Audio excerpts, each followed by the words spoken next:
ঝরানো আজি সন্ধ্যারও বাতাসে কে গো সাড়া দিয়ে যায় স্বপ্নেরও আভাসে। কার লাগি দোলে ওঠে ক্ষণে ক্ষণে থর থর এ হিয়া। ছাদ বাগানের গোলাপ গাছগুলোই পানি দিচ্ছিল সুরলা। হঠাৎ কারো মৃদুস্বরে গাওয়া গান কানে এলো। ভ্রকুসকায় সুরলা, কণ্ঠটা অপরিচিত। খালার বাসায় এসেছে মাস দুয়েক হবে। প্রতিদিন বিকেলে ছাদে আসি, কিন্তু এর আগে কখনোই কণ্ঠ কানে আসেনি। মৃদুস্বরে গাওয়া গানের গায়ক খুঁজতে চারপাশে চোখ বুলাই সে। চোখ আটকায় পাশের বিল্ডিংয়ের ছাদে। একটা ছেলে তার দিকে পিট করে দাঁড়িয়ে আছে ছাদের মাঝ বরাবর। পরনে কালো গেঞ্জি, সাথে বাদামি 3/4 প্যান্ট। সামনে ফিরে থাকায় চেহারা দেখা যাচ্ছে না। সম্ভবত খুব মনোযোগ দিয়ে কিছু একটা করছে ছেলেটা, আন্দাজ করে সুরলা। কি করছে জানতে উৎসুক সুরলার সরল মন। হাতে থাকা পানি ভর্তি প্লাস্টিকের ঝাঁঝরি রেখে রেলিংয়ের দিকে পা বাড়ায়। গুনগুনিয়ে গাওয়া গান আবারও কানে বাজে তার। কাজলো নদীর জলে ভরা ঢেউ ছলছলে, প্রদীপ ভাষা ও কারে সরিয়া, সোনার বরণী মেয়ে বলো কার পথে আঁখি দুটি ওঠে জলে ভরিয়া। গলার সব মধুর স্বর যেন ঢেলে দিচ্ছে লাইনগুলোই। এমন মধুর শোনাচ্ছে গান, সুরলার নিশ্চিত হয় গায়ক আর কেউ নয়, এই ছেলেটাই। গানের গলাটা চমৎকার, মন কাড়ে সুরলার। রেলিংয়ের কাছে গিয়ে দাঁড়ায় সে। ডাগর ডাগর চোখ জোড়ার পূর্ণ দৃষ্টি ফেলে পাশের ছাদে। ছেলেটার সামনে দাঁড় করানো পেন্টিং হোল্ডারে আটকানো পেন্টিং পেপার চোখে পড়ে। আর্ট প্লেট আর তুলি ধরে রাখা হাত দুটো পেছনে নিয়ে পিঠের সাথে লাগিয়ে রেখে পেন্টিংয়ের দিকে ঝুঁকে থাকাটাও চোখ এড়ায় না। তারুণ ব্যানার্জির কাজল নদীর জলে গানটা তখনও গুনগুনাচ্ছে মেয়েটা। সুরলা গভীর মনোযোগ দিয়ে সেই গান শোনে। গান শেষ হয়, ছেলেটা শটাং দাঁড়ায়। পেন্টিং পেপার দৃশ্যমান হয়, পেন্টিংয়ে চোখ বোলে সুরলা। তারপর আকাশের দিকে তাকায়, চমকায় সে। পরন্ত বিকেলে নীলাভ আকাশে এক ঝাঁক ঘুড়ি আর মেঘের উড়োউড়ি খেলার দৃশ্যটা রং তুলিতে ফুটিয়ে তুলেছে, যেমনটা আকাশের বর্তমান দৃশ্য। এত নিখুঁত করে কেউ আঁকতে পারে? গানের মতো ছেলেটার পেন্টিংও মুগ্ধ করেছে সুরলাকে। এত প্রতিভা সম্পন্ন ব্যক্তির চেহারাটা এক পলক দেখার শখ জাগে সুরলার। অপেক্ষায় থাকে ছেলেটার পেছন ফেরার। মিনিট 10 পার হয়, কিন্তু ছেলেটা পেছন ফেরে না। আরেকটা পেন্টিং শুরু করে। সুরলা একবার ভাবে ডাকবে ছেলেটাকে, পরে আবার ভাবে কি বলে ডাকবে। অচেনা একজনকে এভাবে ডাকাটা হ্যাংলামো হয়ে যাবে, আর হ্যাংলামো করার মানে হয় না। গোধূলির নামে গাছে পানি দিয়ে সিঁড়ির দিকে পা বাড়ায় সে। সুরলা, পুরো নাম সুরলা তাবাসুম। আইইউবিতে ম্যানেজমেন্ট নিয়ে পড়ছে, 4th সেমিস্টার। গায়ের রংটা হলদে ফর্সা, ডাগর ডাগর চোখ, সরু ঠোঁট, সরু নাকের সমন্বয়ে পুতুল চেহারা, বব কাট কাত অব্দি চুল, আর 4 ফুট 9 হাইটটা লোকসম্মুখে সুরলাকে নিছকই 15-16 বছরের কিশোরী হিসেবে উপস্থাপন করে। অথচ সুরলা কৈশোর জীবন শেষ করেছে সেই কবে। পুরীতে বুড়ি হওয়ার রীতিটা সুরলাকে শুনতে হয় না, কেননা তাকে দেখে মনেই হয় না সে 20 ঘর পার করে এসেছে। স্বভাবেও বাচ্চা মোর আভা। এই যে এখন সুরলা লাফিয়ে লাফিয়ে সিঁড়ি বেয়ে নিচে নামছে, কখনো 1 সিঁড়ি, কখনো 2 সিঁড়ি বাদ দিয়ে আগাচ্ছে। এভাবে 6 তলা থেকে 5 তলায় আসে, থামে সে। সিঁড়ির দিকে তাকিয়ে থাকে কিছুক্ষণ, ভাবে 1 সিঁড়ি 2 সিঁড়ি বাদ দিয়ে তো এগোলাম, এবার 3 সিঁড়ি বাদ দিয়ে এগোবে। এই ভেবেই 3টে সিঁড়ি বাদ দিয়ে 4র্থ সিঁড়িতে লাফ দেয়, থামে। ইয়ে, পেরেছি বলে এক চিৎকার দিয়ে লাফিয়ে ওঠে। চোখে মুখে উৎফুল্লতা উপচে পড়ে, যেন সে সিঁড়ি নয় বিশ্বজয়ী করেছে। 3 সিঁড়ি বাদ দিয়ে নামার ট্রিক্স ফলো করে 3য় তলা অবধি চলে আসে। 3য় তলায় 2টো ফ্ল্যাট। বাম পাশের ফ্ল্যাটের সদর দরজার কাছে এসে থামে। কারো কাছে আবৃত কাঠের দরজাটার বাম পাশে থাকে সুইচে চাপ দেয়। হাঁটুতে হাত দিয়ে ঝুঁকে হাঁপাতে থাকে। লাফিয়ে লাফিয়ে সিঁড়ি বেয়ে এসে হাঁপিয়ে গেছে। ডোরবেল বেজে ওঠে। সেকেন্ড পিসেকের মাথায় খট করে দরজা খুলে যায়। দরজার ওপাশ থেকে বেরিয়ে আসে ফিরোজা রঙের সালোয়ার কামিজ পরিহিত এক মধ্যবয়সী মহিলা, সম্পর্কের সুরলার খালা। নাম রেহানা জাহান। সুরলার দিকে এক পলক তাকিয়ে ভ্রু কুঁচকান। সুরলাকে হাঁপাতে দেখে ব্যতিব্যস্ত হয়ে কাছে আসেন, বলেন, কি হয়েছে সরু, হাঁপাচ্ছিস কেন? সুরলা হাঁপাতে হাঁপাতে বলে, খালামণি পানি দাও 1 গ্লাস, সিঁড়ি বেয়ে এসে হাঁপিয়ে গেছি। রেহেনা জাহানের চোখে মুখে খেলে যায় রাগ। রাগত কণ্ঠে বলে ওঠেন, আজও লিফট ব্যবহার না করে খরগোশের মতো লাফিয়ে সিঁড়ি বেয়ে এসেছিস? কতবার নিষেধ করি লাফালাফি করিস না, একটা কথাও শুনিস না, এখন কিভাবে হাঁপাচ্ছিস? আমি আজই তোর মায়ের কাছে বিচার দিব। আচ্ছা করে বকলে শান্ত হবি তুই। সুরলা ফ্লোরে চোখ রেখে বাঁকা দাঁতগুলো বের করে হাসে। সে জানে রেহেনা জাহান কখনো তার মায়ের কাছে বিচার দেবে না।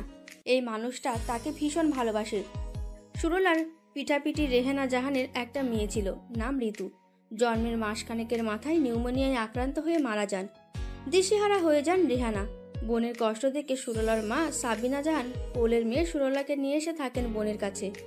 দুই বোনের কোলে মানুষ হয় সুরলা। ঋতুর জায়গাটা নিয়ে নেয় সুরলা। ঋতুর পর নিতু আর নিলয় ভুবনে পা রাখলেও ঋতুর জায়গাটা সুরলাই থেকে যায়। এসব কথা জানে সুরলা। সে মুখ তুলে তাকায় খালার দিকে, করুণ চাহনি দিয়ে বলে, খালামণি তুমি সত্যি আমাকে বকা খাওয়াবে?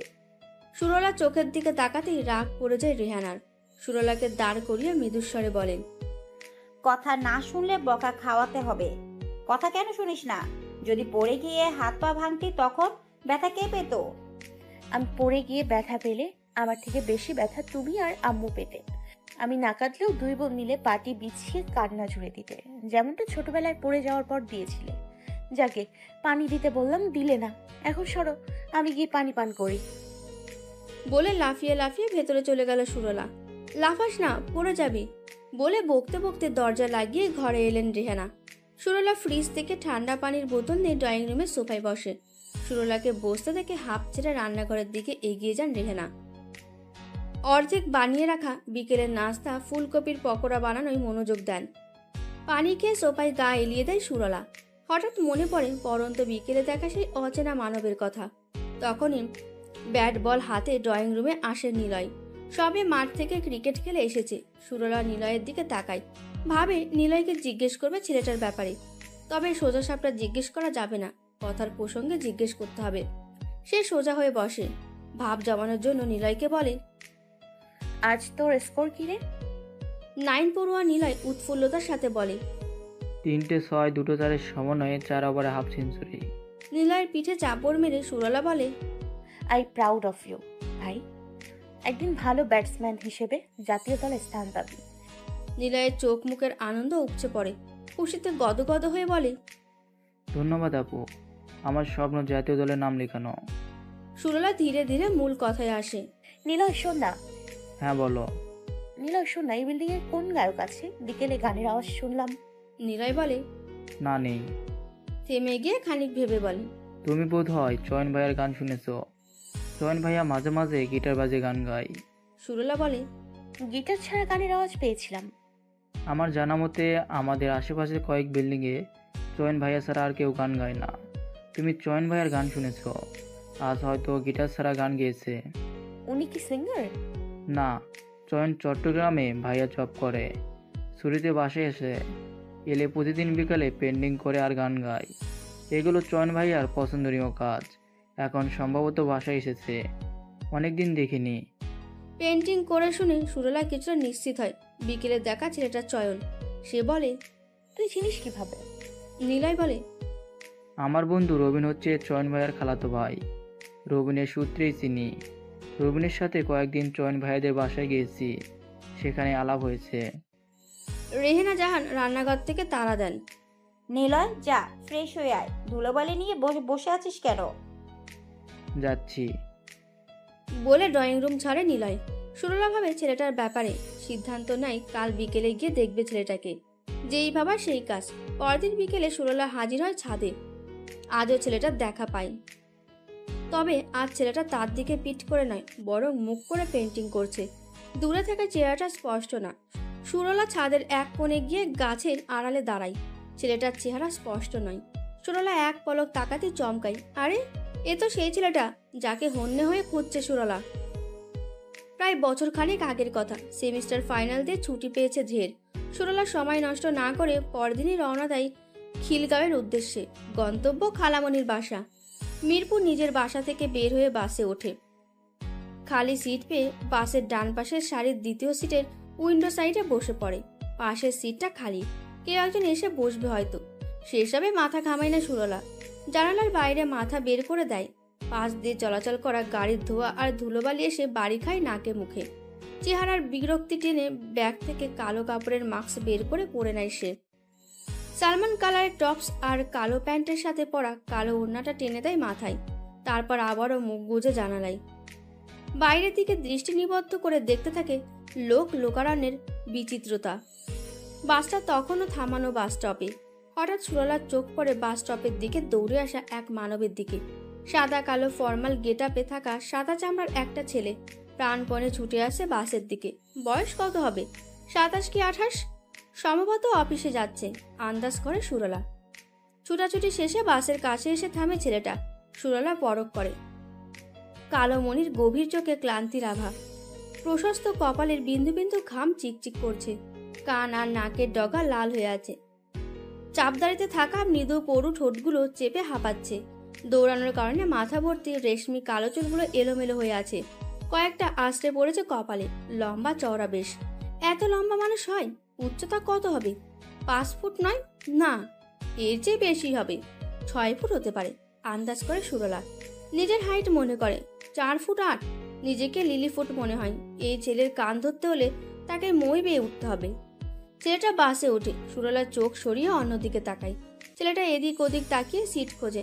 একটা খালি সিট চোখে পড়ে। ডান সারি 2 নাম্বার সিট। হাঁপ ছেড়ে এসে বসে। সিটে গা এড়িয়ে দেয়। ছেলেটার সাথে সাথে পাশের সিটও নড়ে ওঠে। সুরলা জানলা থেকে মুখ সরিয়ে তাকায় পাশে। দেখে তার পাশে আর কেউ নয়, সেই ছেলেটাই বসে আছে। ব্যাপারটা ভালো লাগে সুরলার। ছেলেটার চোখ বন্ধ করে আছে। হতে পারে সুরলাকে খেয়াল করেনি। কাছ থেকে ছেলেটাকে দেখতে আরো সুন্দর লাগে। সুরলা তাকিয়ে থাকে। খানিক পরেই মন তাকে বেহায়া উপাধি দেয়। চোখ সরিয়ে নেয়। বাস চলতে থাকে। মিনিট খানেক পর এক মধ্যবয়সী মহিলা ওঠে। বাসে জায়গা না থাকায় দাঁড়িয়ে থাকে। হুট করে সুরলার পাশে সেই সুদর্শন যুবক উঠে দাঁড়ায়। দাঁড়িয়ে থাকা মহিলার কাছে গিয়ে বলে, আন্টি, আপনি আমার সিটে গিয়ে বসুন। মহিলা ভদ্রতার খাতিরে বলে, না বাবা, তুমি বসো। ছেলেটা হেসে বলে, সমস্যা নেই আন্টি, বসেন, আমি সামনেই নেমে যাব। ছেলেটার জোড়াজুড়িতে মহিলা বসে পড়েন সুরলার পাশের সিটে। সামনে নেমে যাবে বললেও নামেনি ছেলেটা। শাহবাগ অবধি ঘন্টাখানেকের পর দাঁড়িয়ে যায়। পুরো ব্যাপারটা পরখ করে সুরলা। ছেলেটার পরোপকারী ভাবনা ভালো লাগে তার। বাসে আরো অনেক ছেলে ছিল, কেউ মহিলার কথা ভাবলো না। ছেলেটাই ভাবলো। নিশ্চয়ই মহৎ ভাবনা তার। ছেলেটার জন্য মনে শ্রদ্ধা জাগে সুরলার। সেই মহৎ ভাবনার ছেলেটা আর কেউ নয়, স্বয়ং পাশের ছাদের ছেলেটা। অনিশ্চিত ভাবে যাকে চয়ন বলা যায়। সেদিন ছেলেটাকে প্রথম দেখার এরপর আরো 10-15 দিন দেখেছিল। কখনো পথশিশুদের সাথে, কখনো আবার রক্তকণিকায়, কখনো বাসে, কখনো কাউকে রাস্তা পার হতে সাহায্য করছে। তবে সেদিনের মতো নিকটে আর কখনোই পায়নি। মাস 2-এর ব্যবধানে হারিয়ে যায় ছেলেটা। আর দেখেনি ছেলেটাকে। কত খুঁজেছে। বাসা থেকে বের হলে চারিদিকে চোখ বুলায়। শাহবাগ গেলে এদিকে ঘুরে আনমনে। মিরপুরও বাদ যায় না, কিন্তু ছেলেটাকে চোখে আর পড়ে না। পরশু খালামণির সাথে শপিংয়ে গিয়ে ও খুঁজেছিল, কিন্তু কে জানতো হন্যে হয়ে খোঁজা ছেলেটা দূরে নয়, তার নাকের ডগায় ঘাপটি মেরে বসে আছে। ছেলেদের প্রতি আকৃষ্ট হওয়া মেয়েরা 4 শ্রেণীর হয়। প্রথম শ্রেণীর মেয়েরা বিত্তমান ছেলেদের প্রতি আকৃষ্ট হয়। দ্বিতীয় শ্রেণীর মেয়েরা সুদর্শন যুবকদের প্রতি আকৃষ্ট হয়। তৃতীয় শ্রেণীর মেয়েরা মহান ভাবনা এবং মহান কাজ নিমগ্ন ছেলেদের প্রতি আকৃষ্ট হয়। চতুর্থ শ্রেণীর মেয়েরা সাধারণ কারণ ছাড়াই কারো প্রতি আকৃষ্ট হয়ে যায়। আকৃষ্ট হওয়ার জন্য রূপ গুণ চায় না এরা। এক্ষেত্রে সুরলা কোনো এক শ্রেণীর নয়, বরং যৌথ শ্রেণী। সে দ্বিতীয় এবং তৃতীয় শ্রেণীর মধ্যে পড়ে। অচেনা ছেলেটার মহৎ কাজ এবং রূপ দেখে আকৃষ্ট হয় তার প্রতি। পরিচয়ের শখ জাগে। ছেলেটাকে চোখের সামনে দেখে সুরলা নিজের চোখে বিশ্বাস করতে পারে না। চোখ ঢোলে আবারও সামনে তাকাই। একই মানব, একই দৃশ্য চোখে পড়ে। সুরলা পৃথিবীটা যেন থমকে যায়। অবশেষে খুঁজে পেল তাকে। খুশিতে নাচতে ইচ্ছে করছে সুরলার। ছাদের ড্রামে লাগানো মোটা আম গাছটার আড়ালে হয়ে 2-1 স্টেপ ড্যান্সও করে নেয় সে। নিতেও আসে ছাদে। চারপাশ চোখ বুলিয়ে সুরলাকে খুঁজছে। গাছের আড়ালে চোখ পড়ে, এগিয়ে যায়। ব্রকুসকে বলে, সুরলা আপু, নাচো কেন? কারণ কি? সুরলা নাচ থামায়। ভেঙচি কেটে বলে, পিচ্ছি মেয়ে, এত কারণ শুনে কি করবি? নিতু এসে সুরলার পাশে দাঁড়ায়। কাঁধে কাঁধ লাগিয়ে হাইট মাপে বলে, আমি পিচ্ছি না তুমি পিচ্ছি? দেখো, তুমি আমার থেকে 5 ইঞ্চি খাটো। দেখতেও তোমাকে আমার ছোট বোন মনে হয়। পিচ্ছি মেয়ে। তাচ্ছিলের হাসি দেয় নিতু। সুরলা চোখ রাঙিয়ে বলে, একদম পিচ্ছি বলবি না। আমি ভার্সিটিতে পড়ি, বড়দের কাতারে পড়ি। আর তুই কিসে পড়িস? সবে একাদশে, বয়স সবে 13-র ঘরে। আমি 17 পেরিয়েছি সেই কবে। কথাটা মাথায় রাখবি। আমি তোর বড়, সম্মান দিয়ে কথা বলবি। আমার থেকে বড় হয়ে দেখাও, সম্মান দেব। এইটুকুনি মেয়ে, আবার বলে সম্মান দিতে। ভেঙচি কাটে নিতু। সুরলা খেপে যায়। হাইট নিয়ে কটু কথা শুনতে পারে না সে। তেড়ে আসে নিতুর দিকে। নিতু তার কোমর অবধি খোলা চুলগুলো কোপা করে নেয় ঝটপট। সে জানে এখন সুরলা তার চুল ধরে টানবে। হলেও তাই, খোপা করেও বেঁচে যেতে পারেনি নিতু। খোপা ধরে টান দেয় সুরলা। ব্যথায় কুকড়ে ওঠে নিতু। চুল ছাড়াতে চায়, সুরলা ছাড়ে না। শক্ত করে চুল টেনে ধরে বলে, আমার এই হাইটকে আমি বানিয়েছি? আমার কি হাত ছিল? আমি কি স্রষ্টাকে বলেছি আমাকে খাটো করে বানাও? উত্তর দে। ব্যথাতুর কণ্ঠে নিতু বলে, না। তাহলে আমাকে খোটা দিস কেন? কেন প্রতিদিন আমার কাঁধে কাঁধ মিলিয়ে হাইট মেপে আমাকে ইশারায় অপমান করিস? যেখানে আমার হাত নেই সেখানে আমাকে অপমানিত হতে হবে কেন? আমাকে অপমানিত করার অধিকার কে দিয়েছে তোকে? চুলের মুঠো ধরে ঝাঁকাতে ঝাঁকাতে বলে সুরলা। নিতু অনেক কষ্টে নিজের চুল ছাড়ে গাছের আড়াল থেকে বেরিয়ে আসে। দু পা বাড়াতেই খপ করে ধরে সুরলা। নিতু আকুতি করে বলে, আপু, তোমাকে জীবনেও আমি আর পিচ্চি বলবো না। সবাই তোমাকে পিচ্চি বলে ফেললেও আমি বলবো না। তোমার কাঁধে কাঁধও মেলাবো না কখনো। এবারের মতো আমাকে ছেড়ে দাও, ব্যথা পাচ্ছি। সুরলা তাও চুল ছাড়ে না। সন্ধিহান চোখে তাকিয়ে বলে, এই কথাটা সব সময় বলিস, কখনো মানিস না। আজ তোর চুল আমি টেনেই ছিঁড়ব, এরপর তোর টাক মাথা নিয়ে মজা করব। নিতু কান ধরে বলে, সত্যি আর বলবো না আপু, এবারই শেষ, ছেড়ে দাও না, ব্যথা লাগছে আপু। চাঁদের পেয়ারা গাছে মুকুল এসেছে নাকি? কাল এই সংবাদ দিয়েছে সুরলা। ঘটনা যাচাই করতে ছাদে এলেন রেহেনা জাহান। সিঁড়িঘর পেরিয়ে ছাদে পা দিতে দেখেন মেয়ে দুটো ঝগড়া করছে। রীতিমতো মারামারি বেঁধে দিয়েছে। তিনি আশেপাশের ছাদগুলো চোখ বোলালেন। তারপর দ্রুত বেগে মেয়ে দুটোর দিকে এগোলেন। কাছে গিয়ে বলেন, সরু, নিতু ঝগড়া করছিস কেন? কি হয়েছে?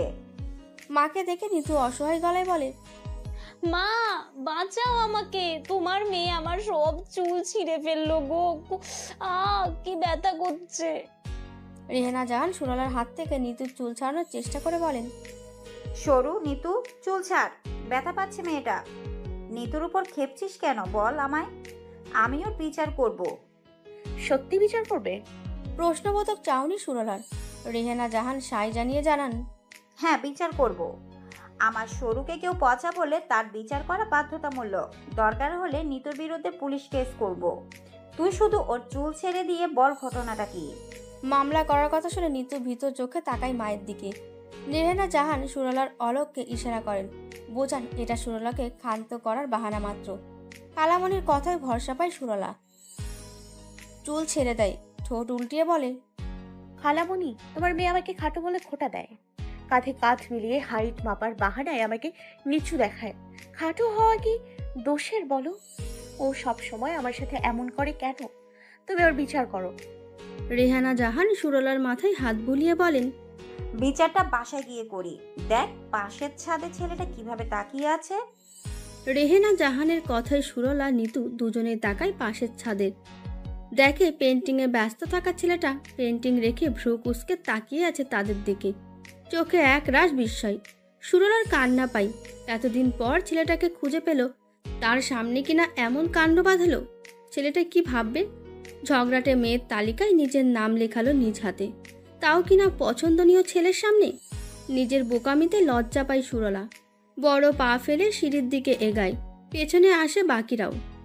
নিতু কপট রেগে বলে, ধুর, চয়ন ভাইয়ের সামনে প্রেস্টিজটাকে একদম ধুলোয় মিশিয়ে দিলে। কত ভালো জানে আমায়, এখন ভাববে আমি ঝগড়াটে, মারামারি, চুল টানাটানি করি। চিবাকেও আমার সাথে মিশতে দেবে না। ধ্যাত, ভালোই লাগে না বলে হনহন করে এগিয়ে গেল। সুরলা না বোঝার ভান করে বলে, খালামণি, চয়ন আর চিপাকে নিতু কার কথা বলছে? রেহেনা জাহান সুরলার পেছনের সিঁড়িতে ছিলেন। তিনি উত্তর দেন, পাশের বিল্ডিং এ ছাদে যে ছেলেটা দাঁড়িয়ে ছিল ওর নাম চয়ন। ওই বিল্ডিং এর বাড়িওয়ালা ছেলে। আর চিবা হলো চয়নের বোন, যে কিনা নিতুর বান্ধবী। চয়নের খালাতো ভাই রবিন আবার নিলয়ের বন্ধু।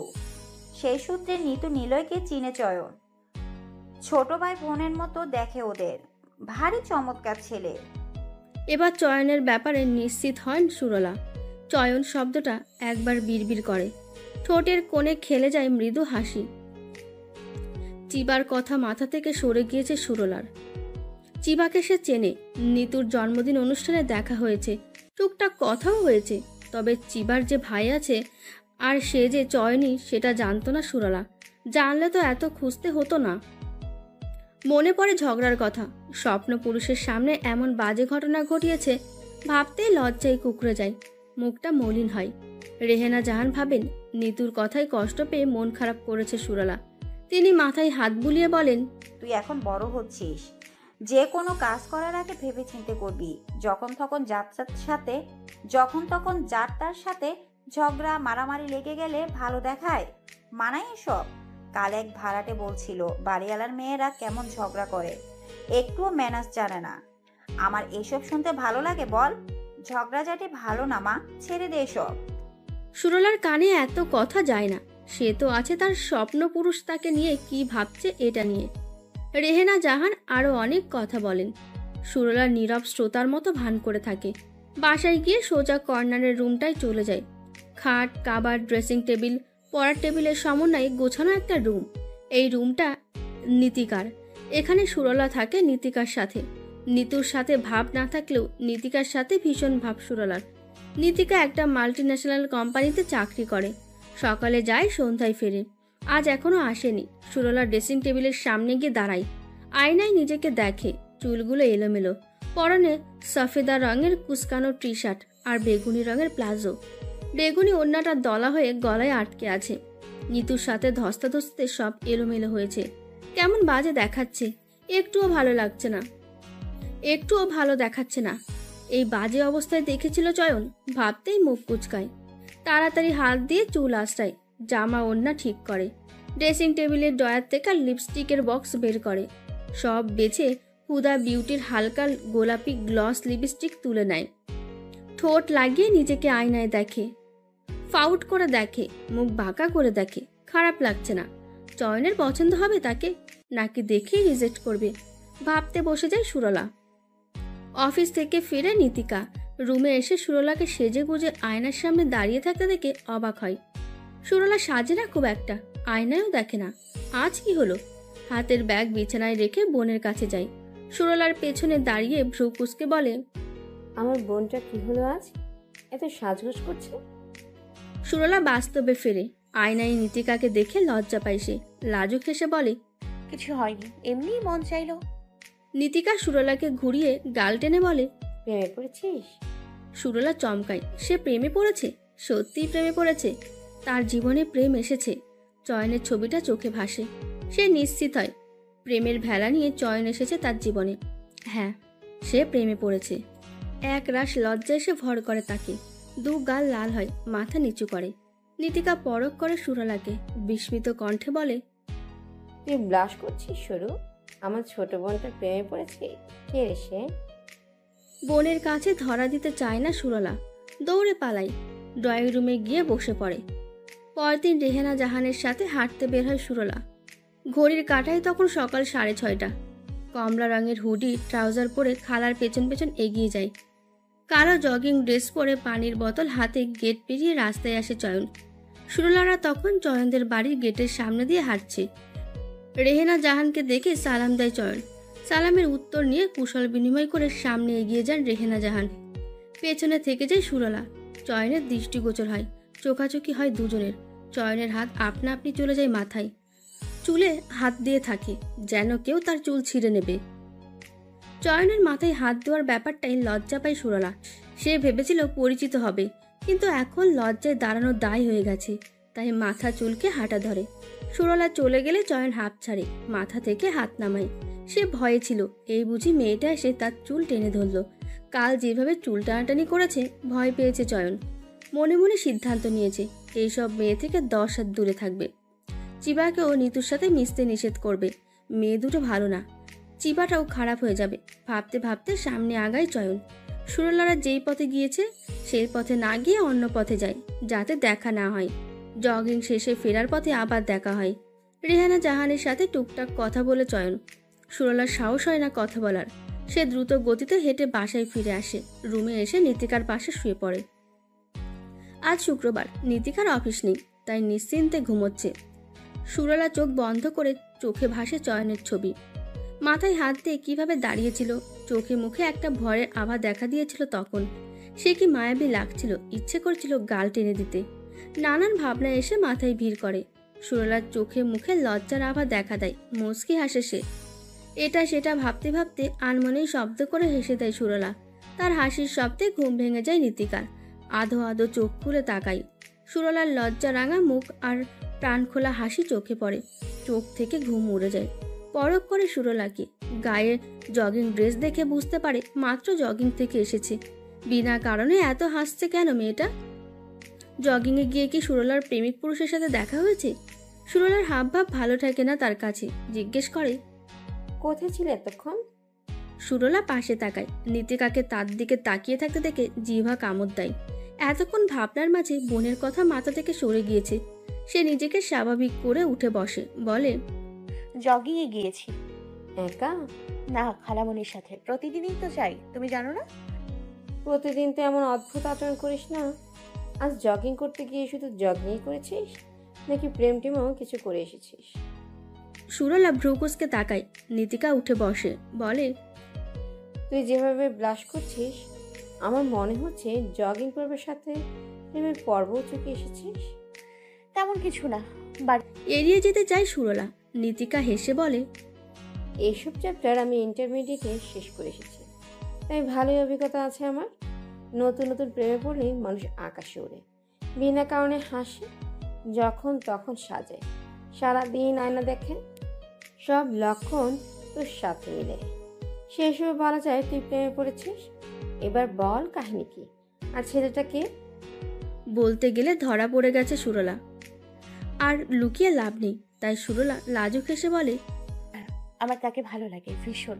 তাকে দেখতে ভালো লাগে, তার কথা শুনতে ভালো লাগে, তাই লুকিয়ে লুকিয়ে দেখি তাকে, আর কিছু নয়। আর সে? ভ্রু কুঁচকে প্রশ্ন করে নীতিকা। সুরলা মলিন মুখে বলে, সে আমাকে চেনেই না ভালো করে, যা চেনে তাও ভুল ভাবে, কোনোদিন কথাও হয়নি। একতরফা ভালোবাসা? হ্যাঁ। মাথা নাড়ায় সুরলা। নীতিকা সন্দিহান চোখে তাকিয়ে বলে, তোকে দেখে মনে হয় তুই প্রেমে ডুবে ডুবে জল খাচ্ছিস। তা খোঁজ খবর নিয়েছিস কিছু? ছেলে কেমন, গার্লফ্রেন্ড আছে? লাইন ক্লিয়ার না হলে প্রেম হবে? ভ্রুকুটি করে সুরলা। এমনটা তো ভেবে দেখেনি। চয়নের যদি গার্লফ্রেন্ড থাকে কি হবে? চয়নকে ভুলে যেতে হবে ভাবতে গায়ে কাটা দেয় সুরলার। মলিন মুখে বলে, আমি তো এত কিছু জানি না। ওর যদি গার্লফ্রেন্ড থাকে আমার কি হবে? বোনের উদ্বিগ্নতা দেখে হাসে নীতিকা। কাঁধ চাপড়ে বলে, বি পজিটিভ, সিঙ্গেলও হতে পারে। আমাকে নাম ঠিকানা বল, আমি খোঁজ নিয়ে দেখি, তারপর বাসায় কথা বলে ভগ্নিপতি বানাবো। অনেক দিন বিয়ে খাই না। নীতিকাকে চয়নের নামটা বলতে চায় না সুরলা। চয়নের নাম শুনলে কি না কি বলে আবার। এড়িয়ে যেতে গিয়ে বলে, তোমার খবর নেওয়া লাগবে না, আমি খবর নিব। তুমি শুধু উপায়টা বলো, কিভাবে বুঝবো সে যে সিঙ্গেল। নীতিকা খানিক ভাবে, তারপর বলে, ফেসবুক আইডি চেক কর, যদি রিলেশনশিপে থাকে তবে রিলেশনশিপ স্ট্যাটাস দিবে, কিংবা গার্লফ্রেন্ডের সাথে ছবি দিবে। সুরলা হতাশ গলায় বলে, ফেসবুক আইডি নেই। ওর নাম দিয়ে ফেসবুকে সার্চ দিয়ে পেয়ে যাবে। অভয় দিয়ে বলে নীতিকা। সুরলা হুডির পকেট থেকে হালকা গোলাপি রঙের কাভার বিশিষ্ট ফোন বের করে। লক খুলে ফেসবুকে গিয়ে সার্চ বক্সে যায়। চয়নের নামটা লিখতে গিয়ে পাশে তাকায়, দেখে নীতিকা তার ফোনের দিকে তাকিয়ে আছে। সুরলা অনুরোধের সুরে বলে, আপু তুমি অন্যদিকে তাকাও, তুমি দেখে যাবে। বলে ফোনটা হাত দিয়ে ঢেকে নেয়। সুরলার বাচ্চা মতে শব্দ করে হেসে দেয় নীতিকা, বলে, ভয় পাস না, আমি তাকাবো না। তোর প্রেমিক পুরুষকে দেখবো না। মুকিত ছাড়া অন্য কোনো পুরুষের দিকে ভিন্ন দৃষ্টিতে তাকাই না আমি। কারোর প্রতি আগ্রহ নেই আমার। ছোট বোনের প্রেমিকের প্রতি তো নয়। আমি অন্যদিকে তাকালাম, পেলে বলিস। অন্যদিকে তাকায় নীতিকা। সুরলা ফোন আড়াল করে রেখেই চয়নের নাম লিখে সার্চ দেয়। চয়ন নামে 1000টা আইডি আসে। 1000টা আইডির মধ্যে কাঙ্ক্ষিত ব্যক্তির ছবিযুক্ত প্রোফাইল পায় না। আন্দাজ করে চয়নের আইডি ভিন্ন নামে। হতে পারে সেটা চয়নের ভালো নাম, কিন্তু ভালো নাম তো জানে না সুরলা। সবার থেকে চয়ন নামটাই শুনেছে। আন্দাজে সুরলা সার্চ করতে থাকে। চয়ন ইসলাম, চয়ন আহমেদ, চয়ন চৌধুরী, কোন বংশীয় পদবি বাদ রাখে না। কিন্তু চয়নের আইডি পায় না। আবারও হতাশ হয়, ফোন রেখে গাল ফুলিয়ে বসে থাকে। নীতিকা পাশ না ফিরে জিজ্ঞেস করে, পেলি? না, আমি ওর যেই নাম জানি ওই নামে সার্চ দিলাম, এলো না। সম্ভবত অন্য নামে খোলা আইডি। গম্ভীর মুখে জবাব দেয় সুরলা। নীতিকা পাশ ফিরে তাকায়। ভালো নাম জানিস না? নীতিকার প্রশ্নে মাথা নাড়ায় সুরলা। নীতিকা কপাল চাপড়ে বলে, প্রেমে হাবুডুবু খাচ্ছিস, অথচ তোর নামটা অব্দি জানিস না? বুদ্ধ, তোর দ্বারা প্রেম হবে না। আপু একটা বুদ্ধি দাও প্লিজ। মুকিস ভাইয়ার সাথে সম্পর্ক শুরু করার সময় আমি তোমাকে কত সাহায্য করেছি, ভুলে গেছো? পুরনো কথা মনে করিয়ে দেয় সুরলা। নীতিকা বলে, সেজন্যই তো এতক্ষণ আমি তোকে সাহায্য করছিলাম, না হলে কবেই খালামণিকে কল দিয়ে জানিয়ে দিতাম। উপায় বলো। কথা বাড়াতে চায় না সুরলা। নীতিকা চট করেই বলে, ওর পরিচিত কারো আইডি থাকলেই খুলে দেয়, লাইক কমেন্ট পাবি, আর না হয় তাদের ফ্রেন্ড লিস্ট চেক কর। সুরলা খানিক ভাবে চয়নের পরিচিত কে হতে পারে। মনে পড়ে তার খালামণিদের পরিবারের সবাই তো চয়নের পরিচিত, ফ্রেন্ড লিস্টে থাকতে পারে। এক এক করে খালামণি, খালু, নিতু, নীতিকা, নীলয় সবার আইডি চেক করে। চয়ের নামের কোনো লাইক কমেন্ট চোখে পড়ে না। আবারও নিরাশ হয় সুরলা। ভাবতে বসে, ভাবনায় আসে নিলয়ের বন্ধু রবিন, কাজিন হিসেবে চয়নের ফ্রেন্ড লিস্টে থাকার কথা। ভেবেই নিলয়ের আইডি চেক করে। এবার সে খুঁজেছে রবিনের আইডি। খুঁজতে খুঁজতে পেয়েও যায়। ঘুরতে গিয়ে চোখ আটকায় রবিনকে ট্যাগ করা একটি পোস্টে। ঝটপট রবিনের আইডি চেক করে, স্ক্রল করে নিচে নামতে থাকে। একটা গ্রুপ ফটোতে চোখ যায়। কারো বিয়েতে বরকনের সাথে 10-15 জন ছেলে দাঁড়িয়ে ছবি তুলেছে, তার মধ্যে রবিনও আছে। ছবিটা ভালো করে পরখ করে সুরলা। এক কোনায় দাঁড়ানো নীল ব্লেজার পরা চয়নকে চোখে পড়ে। ছবিটা সেভ করে রাখে। পোস্টটাতে প্রায় 20 জনকে ট্র্যাক করা হয়েছে। সুরলা একে একে সবার আইডি চেক করে। ট্যাগ লিস্টের শেষে থাকা নামটাই চোখ আটকায়, জুবায়ের আরেফিন চয়ন। গোটা গোটা ইংরেজি অক্ষরে লেখা নামটা দুবার বিড়বিড় করে। আনন্দে চিলকে ওঠে মন। সে পেয়েছে। ঝটপট প্রোফাইল ঘুরে সন্দেহ করার মতো কিছুই পায় না। রিলেশনশিপ স্ট্যাটাস সিঙ্গেল দেওয়া। প্রোফাইলে চিবা ছাড়া কোনো মেয়ের সাথে ছবি নেই। নানান জায়গায় ঘুরতে গিয়ে ছবি পোস্ট করেছে, কোথাও মায়ের সাথে, কোথাও বোনের সাথে, কোথাও বন্ধুদের সাথে। অন্য কোনো মেয়ের অস্তিত্ব নেই সেখানে। সুরলার সরল মন বলে চয়ন সিঙ্গেল। লাফিয়ে ওঠে সে, খুশিতে জড়িয়ে ধরে বোনকে, বলে ওঠে, আপু আমার মনে হয় সে সিঙ্গেল। নীতিকা বিজ্ঞের মতো মাথায় হাত বুলিয়ে বলে, যা বেটা, জিলে আপনি জিন্দিগি। সুরলা বোনকে ছাড়িয়ে এলোমেলো হয়ে নাচতে ব্যস্ত হয়ে যায়। নীতিকা হাসে। এ মেয়ে আর বড় হলো না, বাচ্চাই রয়ে গেল। এ নাকি আবার প্রেম করবে, ভাবতেই হাসি পায় তার। মেয়েটা একেবারেই বোকা, যে যা বোঝার তাই বুঝে নাই। আচ্ছা, কেউ যদি ওর সরলতার সুযোগ নেয়, যদি ভুল মানুষের পাল্লায় পড়ে, তখন ভয় হয় নীতিকার। সিদ্ধান্ত নেয় সুরলার আগে ছেলেটার ব্যাপারে খোঁজ নেবে সে। যদি খারাপ রিপোর্ট পায় তবে ফিরিয়ে আনবে সুরলাকে। প্রেম করা খারাপ না, তবে ভুল মানুষের সাথে প্রেম করা খারাপ।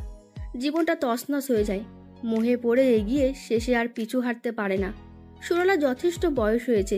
আবেগী বয়স ছাড়িয়ে বাস্তবতা বোঝার বয়সে এসেছে।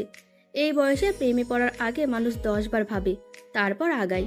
কিন্তু সুরলার বয়স হলেও ম্যাচুরিটি আসেনি। অবুঝ রয়ে গেছে এখনো। নীতিকার মনে হয় সুরলার নিলয়ের থেকেও অবুঝ। তাই তো ভয় হয়। বোনকে আগলে রাখতে চায় সব বিপদ থেকে। নানান ভাবনা মাথায় নিয়ে ওয়াশরুমে চলে যায় ফ্রেশ হতে। এদিকে সুরলার নাচ থামিয়ে চয়নের আইডি ঘুরছে। চয়ন সম্পর্কে নতুন নতুন তথ্য সংগ্রহ করছে। চয়ন DU থেকে গ্র্যাজুয়েশন কমপ্লিট করেছে। তার সমাবর্তন অনুষ্ঠানে ছবি দেখে বুঝতে পেরেছে বর্তমানে চট্টগ্রামের একটি প্রাইভেট কোম্পানিতে কর্মরত আছে। চয়নের কয়েকটা ছবি সেভ করে নিয়ে দেখতে থাকে, আর লজ্জার লাল গোলাপি আভা টানে দু গালে। রেহেনা জাহান ততক্ষণে নাস্তা তৈরি করে নিয়েছে। টেবিলে নাস্তা সাজিয়ে সবাইকে ডাকেন। সবাই গিয়ে হাজির হয়। খেতে বসে সিদ্ধান্ত হয় সবাই লাঞ্চ বাইরে করবে। সিদ্ধান্ত মোতাবেক সবাই বেরিয়ে পড়ে 12টা নাগাদ। লাঞ্চ সেরে ঘুরে ফিরে বাসায় ফিরে বিকেল 4টেয়। এসে ফ্রেশ হয়ে ছাদে চলে যায় সুরলা। পাশের ছাদে উকিঝুঁকি মেরেও চয়নের দেখা পায় না। আজ কি তবে আসেনি? হয়তো এসেছে, পেন্টিং করে চলে গিয়েছে। হতাশ হয়ে ফিরে আসে বাসায়। সন্ধ্যায় পড়তে এসে নিতুর মনে পড়ে তার একটা নোট চিবার কাছে রয়ে গেছে। সেই নোটটা এখন লাগবে তার। কাল স্যারকে পড়া দিতে হবে। সিদ্ধান্ত নাই এক্ষুনি গিয়ে নিয়ে আসবে। যেহেতু পাশের বিল্ডিংয়ে চিবাদের বাসা, তাই সমস্যা হবে না, কিছুক্ষণের মধ্যেই ফিরে আসতে পারবে। মাকে বলতেই মা একা ছাড়ে না, সুরলাকে সাথে পাঠাই। চয়নের কথা ভেবে রাজি হয়ে যায় সুরলা। বেশ কয়েকবার আয়নায় নিজেকে দেখে নিয়ে রওনা দেয়। চিবাদের বাসার গেট পেরিয়ে সিঁড়ির কাছে যেতেই চয়নের দেখা পায় সুরলা। বন্ধুদের সাথে আড্ডা দিয়ে বাসায় ফিরছে চয়ন। গুনগুন করে গান গাইতে গাইতে গেট পেরিয়ে ভেতরে প্রবেশ করে। নিতুরাও চয়নের পেছনে আসছে। চয়ন সামনে থাকায় তা খেয়াল হয় না। নিতুরা পেছনে থাকায় চয়নকে চোখে পড়ে। নিতু চয়ন ভাইয়া বলে ডাক দেয়। ডাক শুনে সিঁড়ির কাছে গিয়ে থামে চয়ন, পেছন ফেরে। সিঁড়ি রুমের লাইটের আলোয় সুরলা আর নিতুকে চোখে পড়ে। ভ্রু কুচকায় সে, যার অর্থ এই ভর সন্ধ্যায় এখানে কি করছে ওরা। নিতু এগিয়ে গিয়ে বলে, আসসালামু আলাইকুম ভাইয়া। ওয়ালাইকুম আসসালাম, তুমি এখানে? সন্ধিয়ান চোখে তাকিয়ে বলে চয়ন। নিতু ধীর গলায় বলে, চিবার কাছে আমার একটা নোট আছে, ওটার জন্যই আসা। ও আচ্ছা, তা কেমন আছো? পড়াশোনা কেমন চলছে? ভালো। আর ঝগড়াঝাটি? আজকাল তো ভালোই ঝগড়া করো দেখছি। নিতু লজ্জা পায়, আমতামতা করে বলে, আসলে ভাইয়ের সুর। আসার আগে নিতু চিবাকে ফোন করে জানায় যে সে নোট নিতে আসছে। সুরে চিবা তখনই নোট গুছিয়ে দোতলায় সিঁড়ির কাছে এসে দাঁড়ায়। নিচতলায় নিতুর আওয়াজ পেয়ে হাঁক ছাড়ে। নিতু, কথা শোনা যাচ্ছে তোর, কোথায় তুই? তাড়াতাড়ি আয়। নিতুর আর ঝগড়ার বিবরণ দেওয়া হয় না চয়নকে। সুরলাকে রেখে চলে যায় ওপরে। যাবার আগে চয়নকে বলে, চিবা ডাকছে, আমি যাচ্ছি, আপনি আমার বোনকে নিয়ে আসেন। বলে সুরলাকে ইশারা করে। চলে যায় সে। সুরলা তখন থেকে হাত মোছড়ামুছড়ি করছে। তার লজ্জা ভয় সব একসাথেই লাগছে। ইচ্ছে করছে দুটো কথা বলবে চয়নের সাথে, কিন্তু দ্বিধা হচ্ছে। কোন কথা দিয়ে শুরু করবে ভেবে পাচ্ছে না। বলা হয়ে থাকে, কাঙ্ক্ষিত বস্তু সামনে পেলে মানুষ সব ভুলে যায়। সুরলাও সব ভুলে গেছে। চিন্তা ভাবনা করে আমতামতা করে বলে, আসসালামু আলাইকুম। নিতুর দেওয়া সালাম মনে পড়ছে তার। চয়ন তখন ফোনে কিছু একটা লেখছিল সিঁড়ির গোড়ায় দাঁড়িয়ে। সুরলার সালাম শুনে ফোন রেখে চোখ তোলে। সামনে থাকা হলুদ টি শার্টের সাথে ডেমিন জ্যাম স্যুট পরা মেয়েটার দিকে এক পলক তাকাই। কাল বিকেলে ঝগড়ার দৃশ্য চোখে ভাসে। আপনা আপনি হাত চলে যায় মাথায়। এই মেয়েটা কি এখন তার চুল ধরে টানবে? আল্লাহ রক্ষা করো। নানান ভাবনা মাথায় নিয়ে পা বাড়ায় সামনে। এক হাত তখনও মাথায়, আরেক হাতে ফোন। সিঁড়িতে পা রেখে সালামের উত্তর না দিয়ে সুরলার উদ্দেশ্যে প্রথম বাক্য ছড়ে, এখন কি আমার মাথার চুল ছেঁড়া হবে? ভাববাচ্চের আশ্রয় নেয় চয়ন। দেখতে অনেক ছোট মনে হচ্ছে সুরলাকে। সম্ভবত 8-9-এ পড়ে। সে হিসেবে তুমি বলা উচিত। আবার প্রথম কথায় তুমু সম্বোধন করা অভদ্রতা, আপনি বলে সম্বোধন করা মানানসই। তবে ছোটদের আপনি সম্বোধন করলে অনেকে ক্ষেপে যায়, ভাবে তাদের মুরব্বি লাগছে দেখতে। মাসখানেক আগে কলিগ তিথির বিয়েতে তার 9 পড়ুয়া ছোট বোন তিহিকে আপনি সম্বোধন করার পর রেগে গেছে। তাকে নাকি বয়স্ক লাগছে, তাই চয়ন কটু করে বলেছে, এমন অপবাদ দিয়েছে। এখন কাউকে কোনো সম্বোধন করার আগে স্থানকাল পাত্র ভেবে সম্বোধন করে। এখন আপনি সম্বোধন করলে যদি সুরলা রেগে যায় আর চুল টানা শুরু করে, এই ভয়ে ভাববাচ্য ব্যবহার করে সে। চয়নের কথা শুনে লজ্জায় মাটির সাথে মিশে যেতে ইচ্ছে করছে সুরলার। নিজের বোকামিতে নিজেকে দোষারোপ করে। কেন কাল ঝগড়া করতে গিয়েছিলি? ঝগড়া করলে ঘরে করা যেত, চয়নের সামনে কেন ঝগড়া করতে হলো? এখন চয়ন লজ্জা দিচ্ছে, তাকে অনেক খারাপ ভেবেছে। সে আত্মপক্ষ সমর্থন দিয়ে বলে, আসলে কাল অনেক রেগেছিলাম নিতুর উপর, তাই চুলে হাত দিয়েছি। অন্যথায় আমি ভালো। কথাটা শুনে হাসি পায় চয়নের। ছোট ছোট ছেলেমেয়েরা আজকাল ভয়ঙ্কর সব কাণ্ড বাঁধিয়ে নিজেকে ভালো বলে। আজব। মৃদু হাসি চয়ন, মাথা থেকে হাত নামিয়ে বলে, পিচ্চিদের এত রাগ থাকতে নেই, ভালো দেখায় না। ছোটবেলা থেকে পিচ্চি শব্দটা ভীষণ অপছন্দ সুরলার। কেউ তাকে পিচ্চি বললে সে রেগে যেত। বড় হওয়ার পর শব্দটা ঘৃণার তালিকায় গিয়ে ঠেকেছে। সে যখন কাউকে বড় মুখ করে বলতে যায় যে সে আইইউবিতে পড়ে, তখনই সেই মানুষ এসে তাকে পিচ্চি বলে যায়। প্রথম দেখায় সবাই কেন তাকে পিচ্চি ভাবে, বড় ভাবতে পারে না কেন? তার রাগ কষ্ট দুটোই হয়। তবে পিচ্চি শব্দটা ইতিপূর্বে যতবার শুনেছে তার কোনোবার সম্ভবত এত কষ্ট পায়নি যতটা না এখন স্বপ্নে পুরুষের মুখে থেকে বের হওয়া শব্দ তাকে কষ্ট দিয়েছে। শেষ অবধি এই মানুষটাও তাকে পিচ্চি ভাবলো। কোথায় ভেবেছে ভাব জমাবে, সম্পর্ক আগাবে, কিন্তু পিচ্চি শব্দটা উচ্চারণ করে সব শেষ করে দিয়েছে। সুরলার রাগ কষ্ট দুটোই হয়, নাক চোখ লাল হয়। কষ্ট চেপে রাগটাকে প্রশ্রয় দেয়, লাফিয়ে এক সিঁড়ি উপরে গিয়ে তেড়ে আসে চয়নের দিকে। আঙুল উঁচিয়ে চোখ রাঙিয়ে বলে, একদম পিচ্ছি বলবেন না আমায়, আমি যথেষ্ট বড়। আকস্মিক ঘটনায় চয়ন চমকায়, ভ্রু কুঁচকে তাকায় সুরলার দিকে। এইটুকুনি মেয়ে তাকে থমকায়, বলে কিনা সে পিচ্ছি না। হাসি পায় চয়নের, ইচ্ছে করে শব্দ করে হাসতে, কিন্তু চুল তার প্রিয়, তাই পারে না। পিচ্ছিদের রাগালে মাসুল দিতে হয়, শেষে না তাকে টাক হতে হয়। অযথা এই মেয়েকে রাগিয়ে ঘূর্ণিঝড় আনার কোনো অর্থ হয় না। হাসি চেপে মিথ্যে ভয়ের ভান করে সে। ফোন পকেটে রেখে ছিটকে এক সিঁড়ি ওপরে উঠে মাথায় হাত দিয়ে বলে, তুমি তুমি অনেক অনেক বড়, এত বড় যে কোনো ইঞ্চি টেপ দিয়ে মাপা যাবে না। স্বীকৃতি করেছি, দয়া করে আমার চুল ধরে টেনো না। সুরলার মনে হয় চয়ন তাকে তিরস্কার করছে। সে দ্বিগুণ রেগে যায়, আবারও তেড়ে যায় চয়নের দিকে। আপনি আমাকে তিরস্কার করছেন, ভালো হবে না কিন্তু। আপনি ছলে বলে কৌশলে আমাকে পিচ্ছি বলতে পারেন না, কখনো না, ভালো হবে না। আমি রেগে গেলে আপনার চুল একটাও মাথায় থাকবে না। সুরলার খেপে যাওয়ার ব্যাপারটাই মজা পায় চয়ন। চিবাকে যখন সে খেপায় তখন চিবাও এমন রেগে যায়, তখন আরও বেশি খেপায় সে। এটা তার অভ্যাস। তার মনে হয় ছোটদের রাগিয়ে যে মজা পাওয়া যায় তা আর কোনো কাজে পাওয়া যায় না, হোক সে নিজের বোন কিংবা আগন্তুক। চয়ন হেসে বলে, আমার কাছে 18 নিচে সবাই পিচ্ছি, আর পিচ্চিদের পিচ্ছি বলে সম্বোধন করা বড়দের জাতিগত অধিকার। এই অধিকার থেকে কেউ বড়দের মানে আমাদের বঞ্চিত করতে পারবে না। তোমার মতো 4 ফুটের পিচ্চিরা তো নয়, বুঝেছ পিচ্ছি? সুরলা আবারও তেড়ে যায়, চোখ রাঙিয়ে বলে, আর একবার পিচ্ছি বললে আমি আপনার সব চুল ছিঁড়ে ফেলবো। চয়ন ততক্ষণে সিঁড়ির মিডিলে পৌঁছে গেছে। সেখানে দাঁড়িয়ে পিছন ফিরে বলে, চুল ছিঁড়তে হলে তোমাকে আমার চুল অবধি পৌঁছাতে হবে, যা তুমি পারবে না। আমার চুল ছিঁড়তে হলে তোমাকে লিফটে চড়ে আমার মাথা অবধি পৌঁছে তারপর চুল ছিঁড়তে হবে, বুঝেছ পিচ্ছি? আমি আপনার নামে মামলা করব।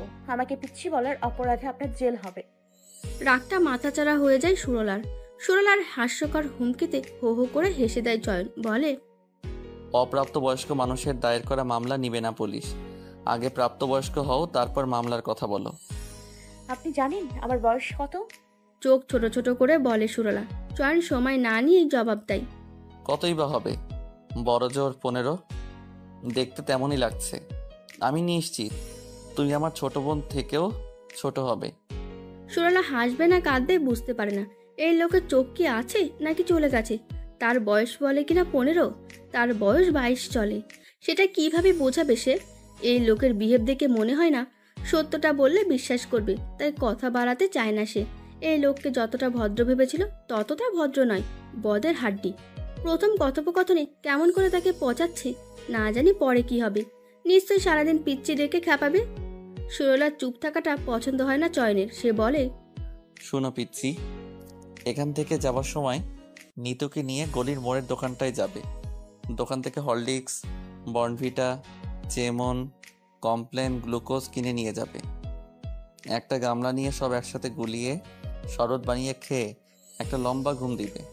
সকালে উঠে দেখবে তুমি রাতারাতি বড় হয়ে গেছো। তখন কেউ তোমার আর পিচ্ছি বলে ডাকবে না। ট্রিক্সটা ভালো না পিচ্ছি? সুরলা পিচ্ছি নয়, তার হাইট পিচ্ছি, তাই তাকে পিচ্ছি লাগে। এটা চয়নকে কিভাবে বোঝাবে ভেবে পায় না সুরলা। রাগে তার কান দিয়ে ধোঁয়া বেরোচ্ছে। চয়ন আর কিছুক্ষণ থাকলে সে নিশ্চয়ই তার রাগটা কন্ট্রোল হারা হবে। তখন চয়নের অবস্থা কাল বিকেলের নিতুর মতো হবে। যা চাচ্ছে না সুরলা, তাই কটমট করে বলে, এই মুহূর্তে আপনি আমার সামনে থেকে বিদায় হন, না হলে আমি অঘটন ঘটিয়ে ফেলবো। আজকাল ভালো কথার দাম নেই। বলে ফুস করে নিঃশ্বাস ছেড়ে সামনে আগায় চয়ন। চেয়েছিল এই মেয়েকে আরো কিছুক্ষণ খ্যাপাবে, কিন্তু সরলার হাবভাব ভালো ঠেকছে না, বিধায় চলে যাচ্ছে। খ্যাপানোর জন্য হাতে পর্যাপ্ত পরিমাণে সময় আছে। আজ এই পর্যন্তই থাক। দোতলায় নিজেদের বাসায় যায় সে। ড্রয়িং রুমে নিতুর সাথে দেখা হয়। নিতু নোট নিয়ে ফিরে আসছে। চয়নকে একা দেখে ভ্রু কুঁচকায়, বলে, আপনি একা? আমার বোন কোথায়? চয়ন পিছন ফিরে সিঁড়ির দিকে তাকায়। সরলাকে দেখা যাচ্ছে না, রেগে চলে গিয়েছে সম্ভবত। সে সরল গলায় বলে, কিছু বুঝলাম না জানো, তোমার বোনকে পিচ্ছি বললাম, তাতেই রেগে আগুন। তুমি বলো, পিচ্চিদের পিচ্ছি না বলে কি বলবো? আপনি ওকে পিচ্ছি বলেছেন? বিস্মিত গলায় বলে নিতু। চয়ন মাথা নাড়ায়। নিতু সন্দেহী চোখে চয়নের মাথার দিকে তাকিয়ে বলে, আপনার চুল কয়টা ছিঁড়েছে? ছিঁড়ার আগেই কেটে এসেছি। প্রচুর বিপজ্জনক তোমার বোন। ওর থেকে নিরাপদ দূরত্ব বজায় রেখে চলবেন, কিন্তু আপনাকে রাতারাতি গায়েব করে দেবে। আর যাই দেখি কোথায় গেল। বলে বাসা থেকে হন্তদন্ত হয়ে বেরিয়ে যায় নিতু। সিঁড়ির কাছে গিয়ে দেখে সুরলা সিঁড়ির মিডিলে মাথা চেপে বসে আছে। নিতু এগিয়ে যায় সেদিকে। সুরলার কাঁধে হাত রেখে বলে, চিবাদের বাসায় না গিয়ে এখানে বসে আছো কেন? নিতুর কথায় মাথা থেকে হাত নামিয়ে বলে, তোর ওই বান্ধবীর ভাইকে আমি দেখে নিব, কত বড় সাহস বলে কিনা আমি পিচ্ছি। নিতু অন্যদিকে তাকিয়ে মুখ চেপে হাসে, বিড়বিড় করে বলে, আমার চুল ছিঁড়েছ, বদদোয়া লেগেছে। বেশ হয়েছে, আরো আমার চুল টানো। নিতুর হাসিটা চোখে পড়ে সুরলার। রাগত স্বরে বলে, তুই হাসছিস? তড়িৎ ফেরে নিতু, মাথা নাড়িয়ে বলে, কই না তো, আমি হাসছি না। ভাইয়া কিন্তু কাজটা ঠিক করলো না।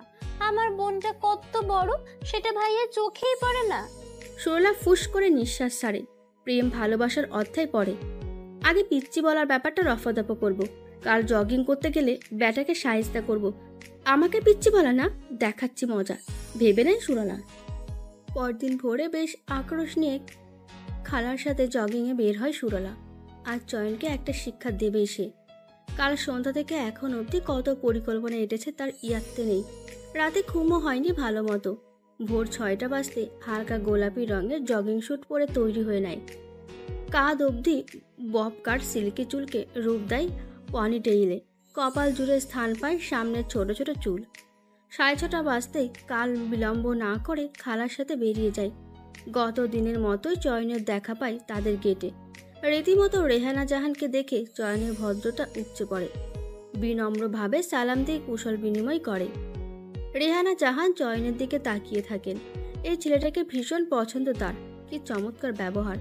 তার খুব ইচ্ছে ছিল চয়নকে তার বড় মেয়ের জামাই বানাবেন, কিন্তু মেয়েটা আগেই মুফিক নামে এক ছেলের সাথে সম্পর্ক এঁটে বসে আছে। বিয়ে করলে মুকিফকেই করবে, নয়তো করবে না। মেয়ের সুখের দিকে তাকিয়ে আর্কিটেক্ট ছেলেকে মেনে নেন তিনি। আংটি বদল করে বিয়েটাকে পাকা করেন। মুকিফ একটা কোর্সের কারণে কানাডা আছে, ফিরবে বছর খানেক পর। মুকিফ ফিরলেই বিয়ে হবে। এই সবের মাঝে চয়নকে জামাই বানানোর আশা ব্যক্ত করা হয় না তার। নিতু তা ছোট, না হলে চয়নের সাথে নিতুর বিয়ে দিতেন। এমন হিরে কেউ হাতের কাছে পেয়ে ঠেলে দেয়, আক্ষেপ রয়ে যায়। সেই আক্ষেপ থেকেই এক দীর্ঘশ্বাস ছাড়েন। চয়নের কাছ থেকে বিদায় নিয়ে হাঁটায় মন দেন। তার হাঁটার গতি দ্রুত, সুরলা হাঁটে ধীরে ধীরে। রেহানা জাহান আগে চলে যান, সুরলা পেছনে আসে কচ্ছপের গতিতে। যাবার আগে পাশে দাঁড়ানো চয়নের দিকে একবার কটমট দৃষ্টিতে তাকায়। চয়ন বুঝতে পারে সুরলা কালকের ব্যাপারটা নিয়ে রেগে আছে। সে হাসে, পা বাড়ায় সুরলাকে খ্যাপানোর মনোভাব নিয়ে।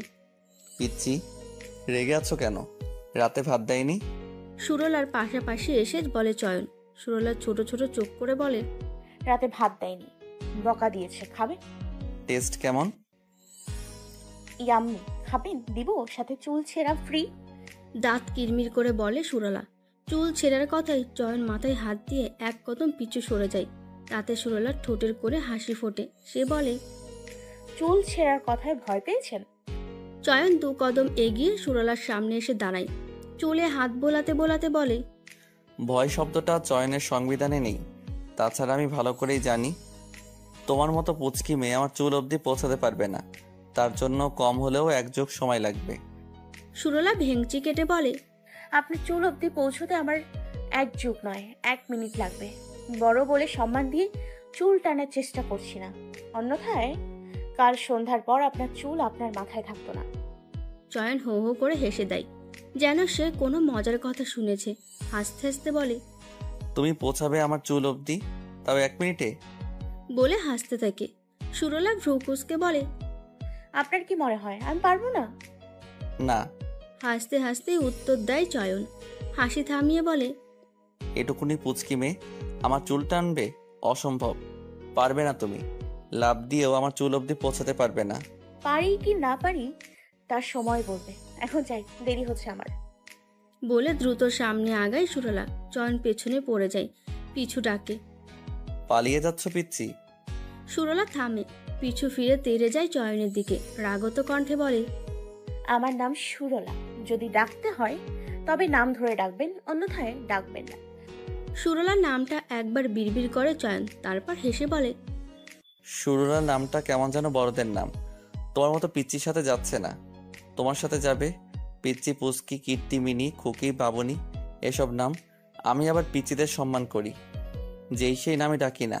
আমার ছোট বোন চিবাকে খুকি ডাকি, আমার ছোট বোন চিবাকে খুকি ডাকি। তুমি তো ওর থেকেও ছোট, তোমাকে তো আরো বেশি সম্মান দিতে হবে। সুরলা নাক ফুলিয়ে বলে, আমি ছোট না, আমি ভার্সিটিতে পড়ি। সুরলার কথায় চয়ন উচ্চস্বরে হেসে দেয়, হাসতে হাসতে বলে, নাইস জোক, নেক্সট প্লিজ। সত্যি বলছি, আমি বিশ্বাস না হলে নিতু নিলয়কে জিজ্ঞেস করে নিতে পারেন। আবারও নাক ফুলিয়ে বলে সুরলা। চয়ন বিশ্বাস করে না তার কথা। সে ভাবে সুরলা নিছকই মজা করছে। এই পিচ্চি মেয়েটা কিভাবে ভার্সিটিতে পড়তে পারে, সম্ভব নাকি? তার মনে হচ্ছে মেয়েটা এখনো স্কুলের গণ্ডিও পেরোয়নি। সে হেসে বলে, বড়দের সাথে এত বড় মিথ্যা কথা বলে না পিচ্চি। স্কুলে পড়ে নিজেকে ভার্সিটি ছাত্রী বলা বেমানান, কেউ বিশ্বাস করবে না। আমিও তোমার কথা বিশ্বাস করছি না। থাকুন আপনি, আপনার বিশ্বাস নিয়ে চললাম আমি। বলে হেঞ্চি কেটে দৌড়ে দৃষ্টির আড়াল হয়ে যায় সুরলা। চয়ন মাথা চুলকায়, বিড়বিড় করে বলে, কি হলো এটা? 7-5 ভাবতে ভাবতে চয়নের সামনে আগায়। উভয়ে জগিং করতে যায় জোরপুকুর মাঠ বা ময়দানে। সুরলা ময়দানের এক কোণে তার খালাকে দেখে সেদিকে যায়। চয়ন অন্যদিকে চলে যায়। সুরলাকে দেখে রেহানা জাহান হাঁপ ছাড়েন, ব্রুকুসকে বলেন, তোর আসতে এত সময় লাগলো কেন? আমি তো সেই কখন থেকে চলে এসেছি। সুরলা মাথা চুলকায়। খালামণিকে যদি বলে এতক্ষণ সে চয়নের সাথে ঝগড়া করতে ব্যস্ত ছিল, তখন খালামণি কি বকবেন? যদি উল্টোপাল্টা ভাবেন, তখন প্রেম শুরুর আগেই শেষ হবে। তাই ব্যাপারটা চেপে যায়, বলে, আমি তোমার মতো এত দ্রুত দৌড়তে পারি না, আমি ধীরে ধীরে দৌড়াই। এক্ষেত্রে তোমার গতি খরগোশের মতো, আর আমার গতি কচ্ছপের মতো। সুরলার কথায় রেহানা জাহান হেসে ফেলেন, বলেন, শুধু পাকা পাকা কথা বলিস। শোন, জগিং করতে হবে নিয়ম মাফিক। কচ্ছপের গতিতে জগিং করলে তো চলবে না। এতক্ষণ অনেক ফাঁকিবাজি করেছিস, এবার গতি বাড়া, সঠিক নিয়মে জগিং কর। ধীর গতিতে হেঁটেও কচ্ছপ ফিটনেস দেখছো? আমিও কচ্ছপের মতো হেঁটে ফিট থাকবো। তাছাড়া আমার হাইটের সাথে ওয়েট একদম পারফেক্ট। আর বাড়াতে কমাতে হবে না, তোমার ওয়েট লুজ করতে হবে। তুমি নিয়ম মানো, আমি এত নিয়মে নেই। বলে ভেঙচি কাটে সুরলা। রেহানা জাহানের কপট রাগ হয়। ভেঙচি কাটা এবং জগিং নিয়ে মজা করা তার পছন্দ নয়। তিনি গম্ভীর কণ্ঠে বলেন, গ্রামীণ মেয়েদের মতো কথায় কথায় ভেংচি কাটিস কেন? নিষেধ করেছি না ভেংচি কাটতে? সুরলা মাথা নিচু করে দাঁড়িয়ে থাকে। রেহানা জাহান আবারও ধমকে ওঠেন, আর তোকে কতবার বলবো, জগিং শুধু ওয়েটলেস নয়, সুস্থ থাকার জন্য জরুরি। জগিং করলে পায়ের পেশি মজবুত ও শক্তিশালী করে, হাড় মজবুত রাখে, কার্ডিওভাস্কুলারও ফিটনেস বাড়ায়, সুনির্দিষ্ট ওজন নিয়ন্ত্রণে রাখে, এনার্জি বাড়িয়ে তোলে, ফিট থাকতে সাহায্য করে, ভালো ঘুম, হজমে সাহায্য ও মস্তিষ্কের বিকাশে সাহায্য করে। এই কথাগুলো প্রতিদিন বলি, তাও মূর্খের মতো কথা বলিস। নিজের মেয়েদের তো জগিং এর অভ্যাস করাতে পারলাম না, ভেবেছিলাম তোকে করব, এখন দেখি সেটাও ব্যর্থ হবে। সুরলা আর চোখে তাকায় খালামণির দিকে। খালামণি রেগে আছেন ভীষণ। এই রাগকে ভীষণ ভয় পায় সুরলা। তাই খালামণির অপছন্দের কাজ তার সামনে করে না। আজ একে একে 2টা ভুল একসাথে করে ফেলেছে। এখন তার সামনে থাকা মানে নিজের বিপদ নিজে ডেকে আনা। তার চেয়ে ভালোই কেটে পড়া মঙ্গল। সুরলা কান ধরে বলে, সরি, আর হবে না। এই দেখো, আমি ঠিক নিয়মে জগিং করছি। বলে কান ধরে রেহানা জাহানের দিকে তাকিয়ে উল্টো দৌড় দেয়। রেহানা জাহান অন্যদিকে তাকিয়ে ফিক করে হেসে দেন। এই মেয়েটার ওপর তার রাগ টিকে না। এতক্ষণ বহু কষ্টে গম্ভীরতার ভান করেছিলেন। মেয়েটা দিন দিন বকে যাচ্ছে। একটু আধটু শাসন না করলে নয়। বোনটা যে শাসনের দায়িত্ব তাকে দিয়েছে। কিছুদূর গিয়ে থামে সুরলা। আশপাশ চোখ বোলায়, না, খালামণিকে দেখা যাচ্ছে না। ময়দানের এক কোণে বসার জায়গায় গিয়ে বসে পড়ে। গালে হাত দিয়ে মানুষের হাঁটাচলার দৃশ্য দেখতে থাকে। চয়নকে চোখে পড়ে। মাঠের মাঝে দৌড়াচ্ছে চয়ন। চয়নের সাথে তার মাথা ভর্তি চুলগুলোও দৌড়াচ্ছে যেন। সুরলার মনে পড়ে প্রথম দিনের কথা। সেদিনও তো এমনই দৌড়াচ্ছিল, তবে ভিন্ন উদ্দেশ্যে। চয়নের পরনে নীল টি শার্ট, সাথে কালো ট্রাউজার, পায়ে কালো জগিং শু। দরদর করে ঘামছে, কপাল বেয়ে ঘাম গড়িয়ে পড়ছে। গায়ের টি শার্ট ঘামে ভিজে গায়ের সাথে লেপ্টে আছে। পেশিবহুল শরীরটা বোঝা যাচ্ছে। সুরলা মুগ্ধ চোখে তাকিয়ে থাকে। এই মানুষটাকে সে ভালোবাসে। এই মানুষটাকে নিজের করে বাবার ইচ্ছে ভীষণ। সেই ইচ্ছে আদৌ পূরণ হবে কিনা জানে না, তবে সে চেষ্টা করবে। ঝগড়ার পর্ব চুকিয়ে দুজনের মাঝে একটা বন্ধুত্বপূর্ণ সম্পর্ক গড়ে নেবে। তারপর সুযোগ বুঝে ভালোবাসার কথাটাও জানিয়ে দেবে।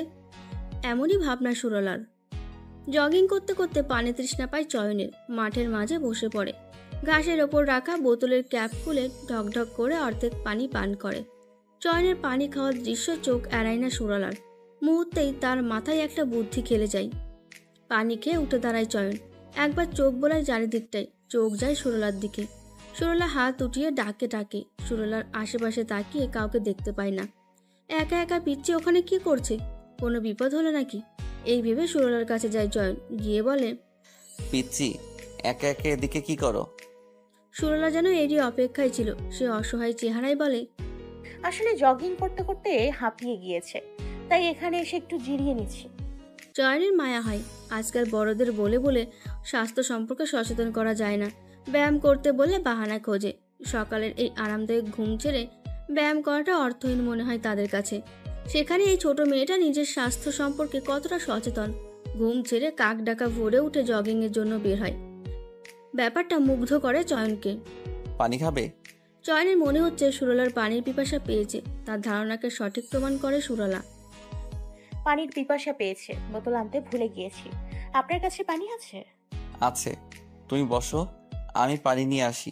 বলে মাঠের মাঝে চলে যায়। ফেরত আসে পানির বোতল হাতে। বোতলের ক্যাপ খুলে সুরলার দিকে বাড়িয়ে দেয়। বলে, নাও পানি। বোতল হাতে নেয় সুরলা, মুখে দেয় না।